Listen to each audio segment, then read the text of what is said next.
Assalamualaikum warahmatullahi wabarakatuh. Hordoftoonni sinaftiyu baga nagaa walitti deebine arra viidiyoo baay'ee jaallatan tokko isiniif qabadhee dhufeera.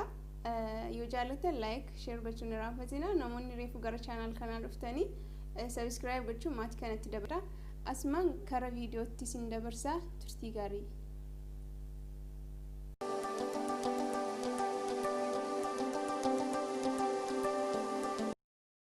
Har'a waan isiniif qabadhee dhufe akkamittiin hidhii keenya nu goggoguufii hidhii nu tatarsa'ee sirreeffachuu dandeenya mana keenyatti naachuraalii akka nuuf bareedu akkamitti godhachuu dandeenya isa jedhudha.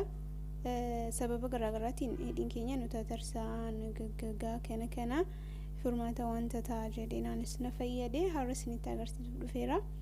Viidiyoo aga xumuraatti hordofaa amma isinittan agarsiisa. Waan isin barbaachisu loomiin barbaachisa. Loomiin xiqqoo masii fayyadamtu. Kan biraa kan nu barbaachisu sukkaara normaalii fayyadamna. Ergasii booda sukkaara daakamaa yookiin sukkaara bullaa'e jechuudha. Mana keessanitti sukkaaruma normaalii jiru daakuun ni danda'ama maashiniitti jechuudha. Yookiin immoo sukkaaruma daakamaa isaa suuqirraa bitachuunis ni danda'ama.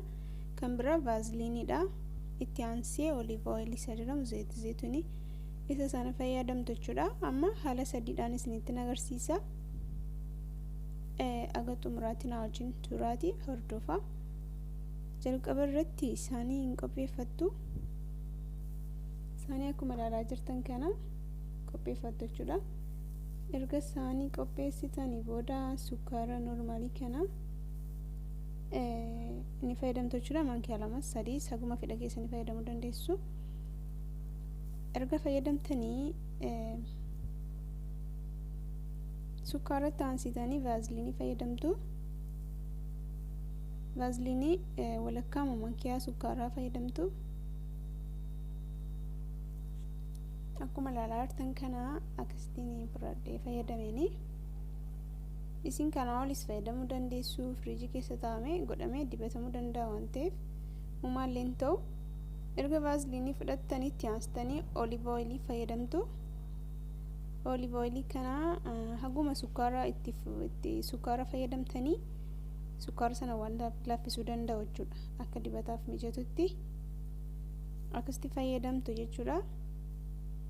Ergasii waliin maktanii sirriitti waliin maktan akka wal fudhatu waliin maktu jechuudha. Akkuma viidiyoo irraa ilaaltanii kana fakkaata. Kuni isa tokkoffaadha jechuudha.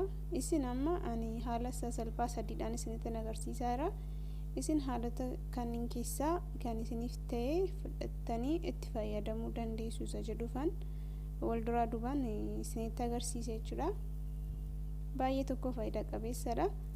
Yoo itti fayyadamtan gaariidha. Furmaata isiniif ta'uu danda'a. Kanaafuu itti fayyadamaa isiniin jechuumaa fi asumaan affeeramtaniittu. Kinoo akkasitti xumurameera. Tokkoffaa irratti waan fayyadamnu kana namni barbaadan isa kana fayyadamuu dandeessu. Isa lammaffataa qopheessuuf immoo waan nu barbaachisu sukkaara bullaa'aa kana maankiyaa lama fudhattu. Erga maankiyaa lama fudhattanii olive oil kana immoo aga sukkaarichi laaffisuu danda'u fayyadamtanii jechuudha. Ergasii booda waliin maktu. Sirriitti waliin makamuu qaba. Wal fudhatee gaariidha. Kinaa akkuma ilaaltanii kanatti waliin sirriitti waliin maktaniitu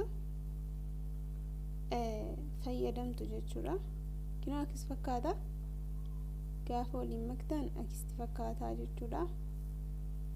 Kuni olive oil dhumaa fi sukkaara bullaa'aa bicheedha jechuudha. Waan biraa hin qabu.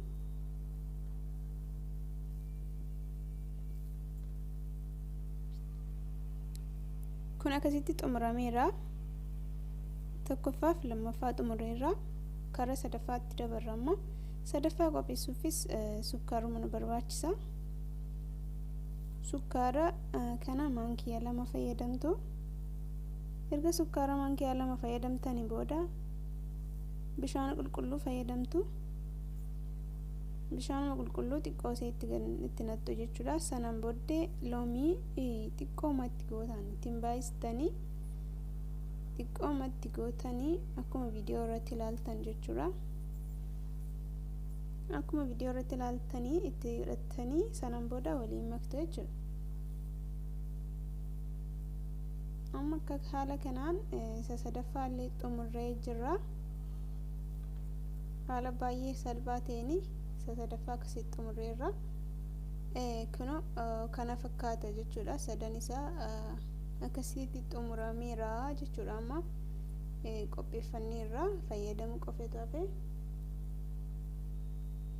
Haala itti fayyadama isaas akkuma itti isinitti agarsiisa.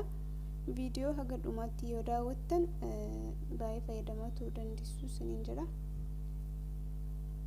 Amma karuma faayidaatti fayyadama isaatti dabarra. Ergasii biruushii qopheeffattu isa jalqabarraa amma isinitti fayyadamee isinitti agarsiisa. Hidhii keessanitti erga dibattanii xiqqoo ni tursiistu jechuudha. Erga tursiistanii biruushii ilkaaniitiin xiqqoo ni sukkuumtan jechuudha. Isattaanus akkasumatti hidhii keessanitti erga dibattanii booda biruushii ilkaanii kanaan suutettaniitu itti rigdanii jechuudha. Quba keessaniinis itti riguu dandeessu garuu isa kanatu irra gaariidha jedheetu manitti ani akkanitti fayyadamettidha malee. Haala kanaan godhattu jechuudha. Ergasii isa